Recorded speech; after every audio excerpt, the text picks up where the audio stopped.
گزشتہ خطبے میں نے نماز میں لذت پیدا کرنے کا ایک طریق یہ بیان کیا تھا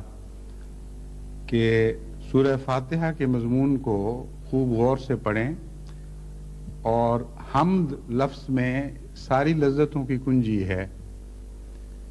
اگر خدا تعالیٰ کی حمد اس طرح کی جائے کہ انسان کا دماغ ان لفظوں کے ساتھ مل جائے، وابستہ ہو جائے جو سورہ فاتحہ میں ادا کیے جاتے ہیں، اور سوچ سوچ کر حمد کو مختلف پہلوؤں سے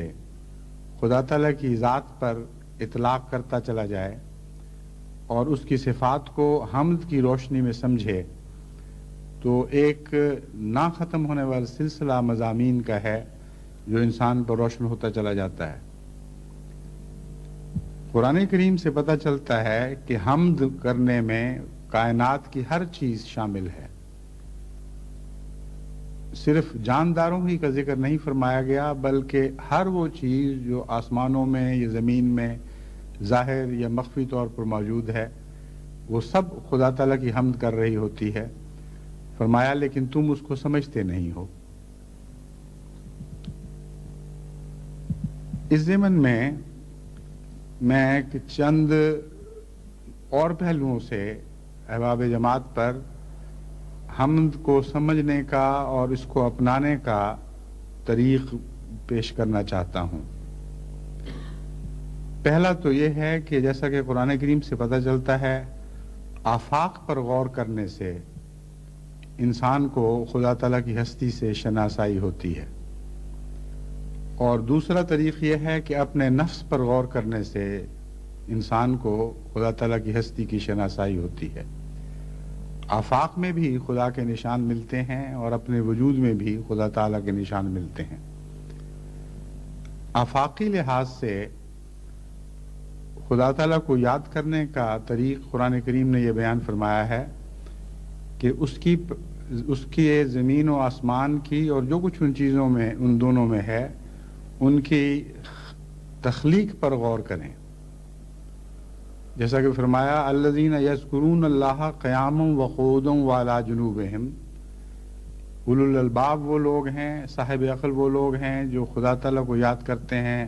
اپنے پہلوؤں پر کھڑے ہوئے، بیٹھے ہوئے، ہر حالت میں۔ وَيَتَفَكَّرُونَ فِي خَلْقِ السَّمَاوَاتِ وَالْأَرْضِ، اور ان کی یاد محض ایک خیالی اور فرضی یاد نہیں ہوتی، بلکہ خدا تعالیٰ کی تخلیق پر غور کرنے کے نتیجے میں اس سے مدد حاصل کر کے ان کی یاد میں بہت گہرائی پیدا ہو جاتی ہے اور غیر معمولی لذت پیدا ہو جاتی ہے۔ پس زمین و آسمان کی تخلیق پر غور کرنا اور دن اور رات کے بدلنے پر غور کرنا ذکر الہی کے ساتھ ایک گہرا تعلق رکھتا ہے،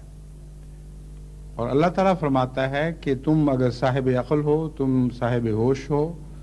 تو ہم تمہیں یہ طریق بتاتے ہیں کہ ہمیں یاد کرنے کے لیے ہماری تخلیق پر غور کیا کرو، اور جب تم ہماری تخلیق پر غور کرو گے تو ہم سے اس طرح تمہاری شناسائی ہو جائے گی، ایسا گہرا تعلق پیدا ہو جائے گا کہ عاشق کی طرح تم خود بخود ہمیں یاد کرنے لگو گے، اور پھر دن رات یاد کرو گے، لیٹے ہوئے اپنے پہلوؤں پر اس وقت بھی ہمیں یاد کرو گے، اٹھتے چلتے پھرتے بیٹھتے، گویا کہ ہر حالت میں ہم تمہیں یاد رہیں گے۔ یہ طریق ہمیں سمجھایا گیا، اور جہاں غور کرنے کے لیے نصیحت فرمائی وہاں یہ بھی ساتھ بتا دیا کہ تم اکیلے نہیں ہو حمد میں۔ جن چیزوں پر تم غور کر کے ان سے مدد لیتے ہوئے ہمیں یاد کرتے ہو، ہر وہ چیز جس پر تم غور کرو گے وہ خود ہماری یاد میں مصروف ہے اور ہماری یاد میں محو ہے اور ہماری تسبیح کر رہی ہے۔ یہ مضمون اتنا وسیع ہو جاتا ہے یاد کرنے والوں کا کہ ساری کائنات کا ذرہ ذرہ اللہ تعالیٰ کے ذکر میں مشغول اور محو دکھائی دیتا ہے، لیکن اس کے باوجود انسان جسے سب سے زیادہ عقل دی گئی ہے، سب سے زیادہ ناسمجھ ہے۔ لا تفقہون، تم ان کی تسبیح کو سمجھتے ہی نہیں۔ کیسا تم غور کر رہے ہو کہ نہ خدا تعالیٰ کی کائنات پر غور کر کے خدا کی یاد تمہارے دل میں پیدا ہوتی ہے، نہ جن چیزوں پر غور کرتے ہو یہ سمجھ سکتے ہو کہ وہ کیوں ان باتوں میں مصروف ہیں جو تمہیں دکھائی تو دیتی ہیں مگر سمجھ نہیں آتی۔ اس کے بعد اگلی آیت کا تعلق بظاہر اس مضمون سے نہیں لیکن فی الحقیقت اسی سے ہے اور اسی کی اگلی کڑی ہے، لیکن وہ میں بعد میں بیان کروں گا۔ اب میں اس مضمون کے پہلے حصے کو ذرا زیادہ کھول کر بیان کرتا ہوں۔ انگلستان میں آج کل بدھ کے روز رات کو جو زندگی کی مختلف شکلیں ہیں ان سے متعلق ڈیوڈ ایٹنبرا کی فلمیں دکھائی جا رہی ہیں۔ ڈیوڈ ایٹنبرا ایک بایولوجسٹ ہے جو اس فن میں غالباً آج تمام دنیا کے زندہ لوگوں میں سب سے زیادہ ماہر ہے کہ مختلف جانوروں کی زندگی کے حالات کو فلمائے، یعنی ویڈیو کے ذریعے، اور پھر ان کی ایسی حالتوں میں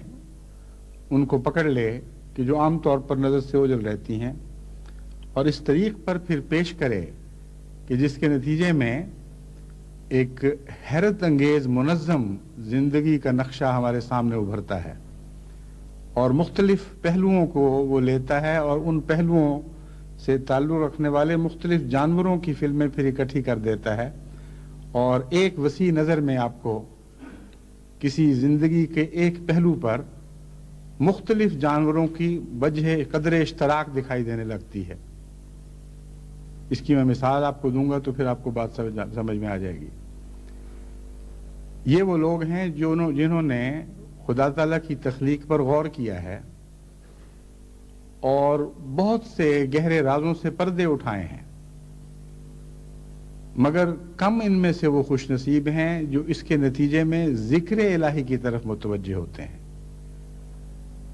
وہ ان چیزوں کو دیکھ تو رہے ہیں لیکن ان پر یہ آیت صادق آتی ہے کہ تم سمجھتے ہی نہیں ان کی تسبیح کو، کیونکہ تمہارا اپنا مزاج تسبیح کا نہیں ہے۔ نہ تم یہ سمجھتے ہو کہ یہ کیا حرکتیں کر رہے ہیں اور کیوں خدا کی تسبیح کرتے ہیں اور کیسے تسبیح کرتے ہیں۔ نہ تمہارا اپنا ذہن اس طرف منتقل ہوتا ہے کہ یہ تو حیرت انگیز خدا تعالیٰ کی تخلیق کے کرشمے ہیں۔ جس طرح ایک مصور کے شاہکار کو دیکھ کر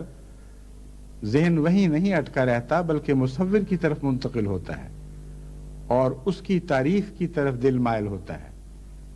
بین ہی یہی نتیجہ کائنات پر غور کرنے کا نکلنا چاہیے تھا، اور جب بھی خدا تعالیٰ کی نئی نئی صنعتیں اور حیرت انگیز تخلیق کے کارنامے ہمارے سامنے آتے، اسی حد تک اسی شناسائی کے معیار کے مطابق ہمیں اللہ تعالیٰ کے ذکر میں مصروف ہو جانا چاہیے تھا، مگر قرآن کریم فرماتا ہے کہ تم دیکھتے تو ہو لیکن تم سمجھتے نہیں ہو۔ کچھ یہ تو بڑا دلچسپ مضمون ہے، میں اگرچہ مجھے اتنا وقت نہیں ملتا کہ میں اس قسم کی فلمیں سب دیکھ سکوں، بعض دیکھ لیتا ہوں اور بعض کے متعلق ہمارے عبدالباقی ارشد صاحب کا بیٹا نبیل ہے، اس کو میں کہہ دیتا ہوں وہ میرے لیے وہ تیار کر لیتا ہے، ریکارڈ کر کے مجھے پھر بعد میں بھجوا دیتا ہے، اور بہت سی میں نے ربوہ اس غرض سے بھی بھجوائیں کہ وہاں کی نئی نسلوں میں جو فلمی گانوں کے شوق اور بیہودہ فلمیں دیکھنے کے شوق پیدا ہو رہے ہیں وہ یہ کچھ دیکھیں جن کا قرآن کریم میں ذکر آتا ہے، جن کے متعلق توجہ دلائی گئی ہے کہ ان چیزوں کو دیکھو، ان پر غور کرو، اور پھر تمہیں خدا تعالیٰ سے محبت پیدا کرنے کے لیے کوئی کوشش نہیں کرنی پڑے گی، از خود تمہارے دل میں خدا کی محبت موجیں مارنے لگے گی اور بے اختیار ذکر میں محو ہو جاؤ گے، اور تسبیح از خودرو چشموں کی طرح تمہارے دل سے پھوٹنے لگے گی۔ مگر چند بھجوائی ہوں گی، بہت سی ایسی ہیں، میرا خیال ہے کہ انشاءاللہ اور بھی اکٹھی کر کے تو وہاں بھی بھجوائی جائیں، اور باقی افریقہ وغیرہ کے ممالک میں بھی ایسی فلمیں بھجوائی جانی چاہیے، اور بچپن ہی سے بچوں کو دکھا کر ان کے مضامین سے ان کو شناسائی کروانی چاہیے۔ اب میں آپ کے سامنے مثالیں رکھتا ہوں کہ کس طرح یہ شخص خدا تعالیٰ کی طرف سے غیر معمولی طور پر ایک صلاحیتیں عطا کیا گیا ہے، اور نہایت ہی اعلیٰ طریق پر یہ ان مضامین کو ہم سے روشناس کراتا ہے، جبکہ کسی اور سائنسدان کو میں نے اس حکمت اور عقل اور گہرائی کے ساتھ ایسی فلمیں بناتے ہوئے نہیں دیکھا۔